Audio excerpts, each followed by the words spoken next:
জানাজা পড়াই নাই, এই জীবনে কম লাশ কবরে রাখি নাই।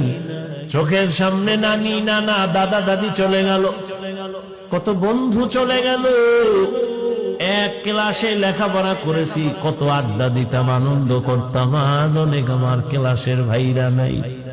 ও আল্লাহর বান্দা, এক সাথী ভাই আমার বড় আপন নাই, লেখাপড়ার পরে এখন বয়ানে নাই গেছি, আর মোলাকাত নাই, মোবাইলও নাই। খুঁজতে খুঁজতে একদিন বাড়ির দরজায় ঢুকলাম, আমার অমুক ভাই আমার এক ক্লাসের, কোথায় বাড়ি, খুঁজা বাড়ির দরজা দিয়ে ঢুইকার নাম জিগাইলাম, কাহাই বাড়ি তার, কোথায় আমার ভাই, একটু তার সাথে মোলাকাত করব। যেই লোকটা আমার কথার সামনে এসে দাঁড়াইছি, দেখি দাঁড়ায় দাঁড়ায় কান্না করতেছে, চোখের পানি ছেড়ে দিস। আমি বললাম, ভাই আপনি কে, কেন কাঁদেন?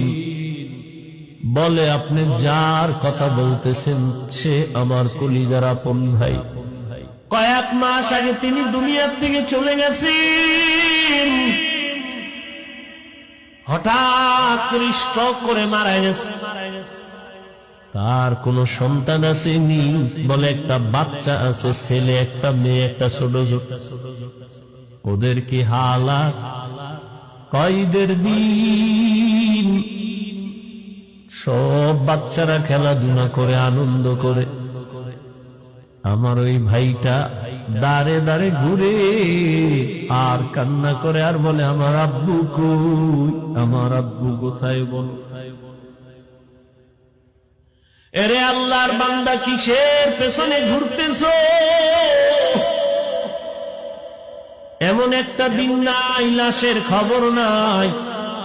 কত মানুষ ঘুমাইয়া এমন ঘুমে চলে গেছে আর উঠে নাই। তুমি যে আগামী বছর বাঁচবা, বয়ানে বসবা, তার কোনো গ্যারান্টি নাই। গত বছর এখানে বয়ান চলছিল, বয়ান করেছিলাম, অনেক আল্লাহর বান্দারা ছিল। আজকে খবর নেও, গত বছরের অনেকে দুনিয়াতেই নাই। কি আগামী বছর বয়ান চলবে, এই জায়গা যারা আছি, কে থাকবো কে থাকবো না কোনো গ্যারান্টি নেই। ও আল্লাহর গোলাম, ও যুবক বাবারা, ও পর্দার আড়ালের মা বোনেরা,